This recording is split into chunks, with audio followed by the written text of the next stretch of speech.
Yes, Kenya. Tamu sana. Yesterday, William Ruto and his brigade were in Trans Nzoia County, and the reception was not all that good. That was yesterday.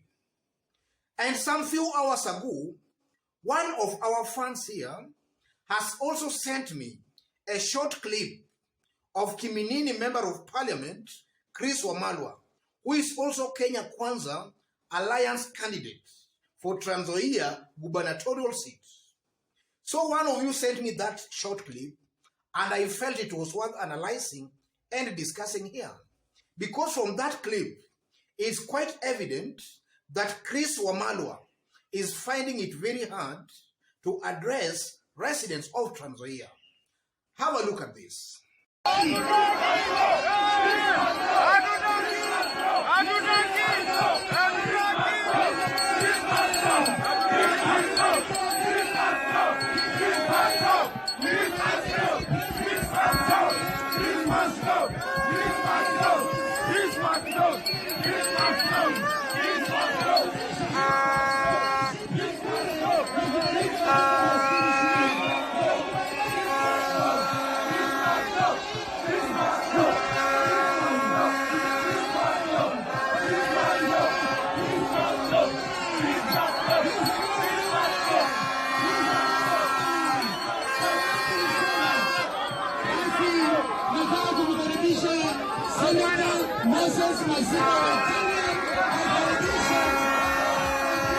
Yes, that's Chris Wamalwa yesterday in Trans Nzoia.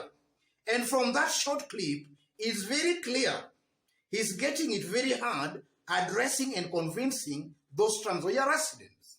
And I know, rather I believe, those people are sending some clear messages, and that's exactly what I want us to find out in this video. So if in case you've just bumped here for the very first time, kindly subscribe, give this video a like. Thank you, God bless you, God bless Kenya.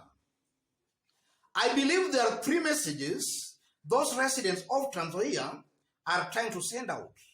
Three messages, and I'm going to explain them in details. The first message, they are sending a warning shot to Kenya Kwanza Alliance that that Chris Wamalwa, Kiminini Member of Parliament, is a very weak candidate and a very unpopular candidate to contest as a governor. That's one message they are sending to Kenya Kwanza Alliance.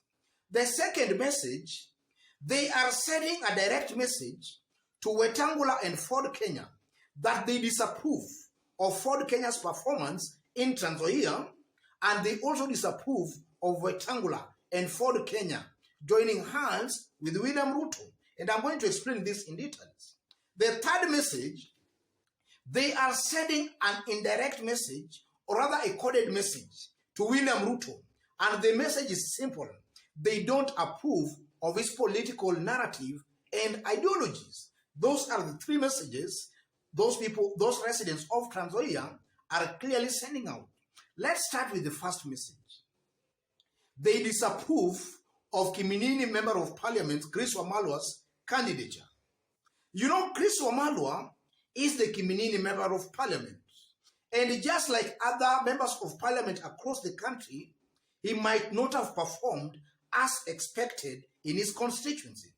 And I'm saying that because in every election year, after every 5 years, we see about 80% of members of Parliament being sent home. So it's most likely that Chris Wamalwa might have underperformed in his constituency. And if he was to defend his seat there, he could easily lose that seat.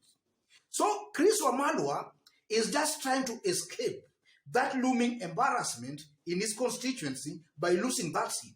And the way he's trying to escape that is to go for a bigger office, or rather for a bigger seat, in the name of a governor. So residents are just disapproving of him because they see him as very weak and very, very unpopular. So they are just telling William Ruto, or rather Kenya Kwanza Alliance, that if possible, they should identify a very strong candidate who is also popular. Somebody they think can deliver, but not Kiminini member of parliament, Chris Wamalwa. That's the first message. The second message, they are sending a direct message to Wetangula and his Ford Kenya party, because the outgoing governor, Patrick Aimba, is in Ford Kenya. And again, just as other governors across the country, he might not also have performed as expected. So those residents again of Trans Nzoia, they feel a little bit betrayed that a party that gave us a governor who has underperformed is now nominating somebody again to us and now forcing that candidate on us. In a nutshell, the people are just disapproving of Ford Kenya's performance in Trans Nzoia through Patrick Aimba. And then those people are also disapproving of Ford Kenya, Moses Masika Wetangula's decision to join hands with William Ruto, because that is an area that we all know for a very long period of time has been anti-William Ruto.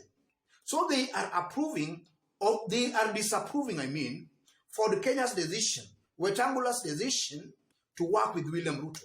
And they are also just disapproving of Ford Kenya's performance in Trans Nzoia County through Patrick Aimba.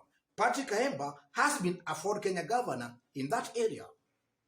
And then the third message, they are sending a coded message, an indirect message to William Ruto, but through Chris Wamalwa.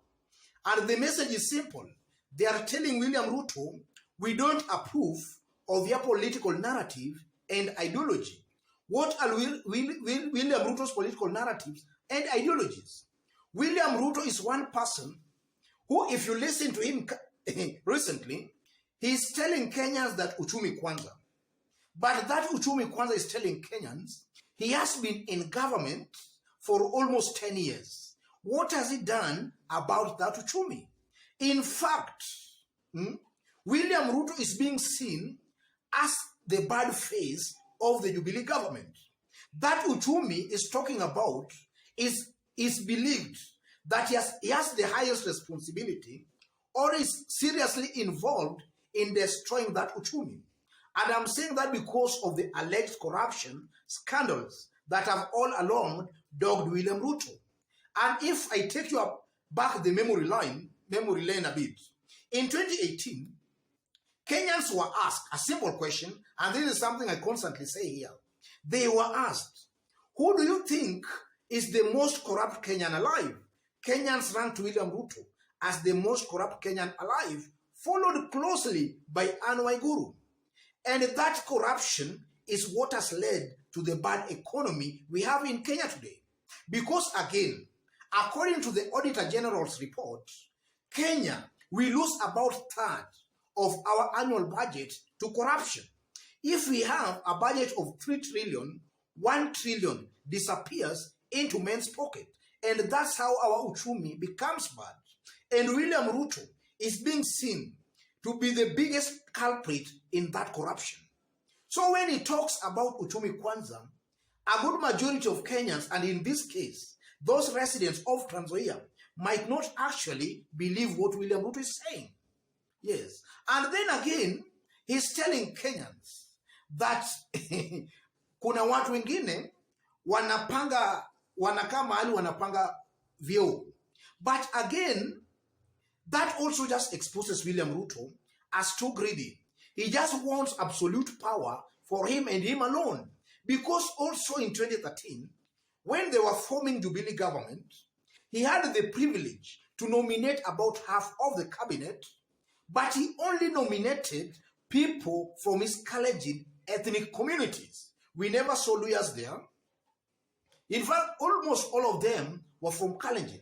And then now he's coming to tell those people that wale wanapanga kugawa vyeo. While him, when he had that opportunity, at least to nominate Kenyans across the country, he only nominated people from his Kalenjin ethnic community. So in one way or the other, William Ruto is being seen to be greedy. He just wants absolute power for himself and for his community. He does not want to share that power with any other community. And that's why he's castigating those people at wanataka vyeo.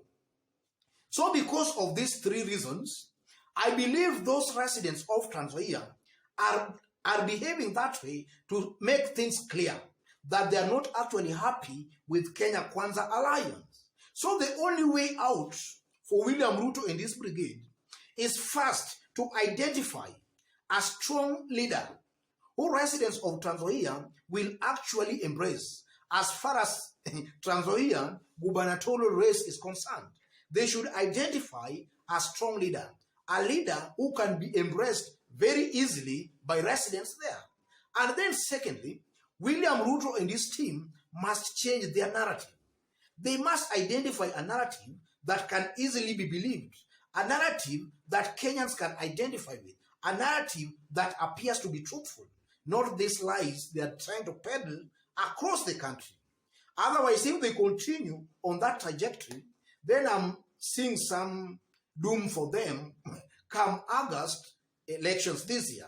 Otherwise, ladies and gentlemen, just as I did state when we were starting, if you've just bumped here for the very first time, subscribe, give this video a like. Thank you. God bless you. God bless Kenya.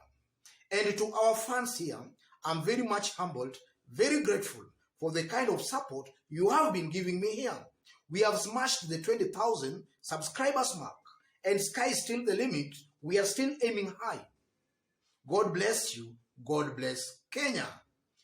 Tamu sana, tamu sana, tamu sana.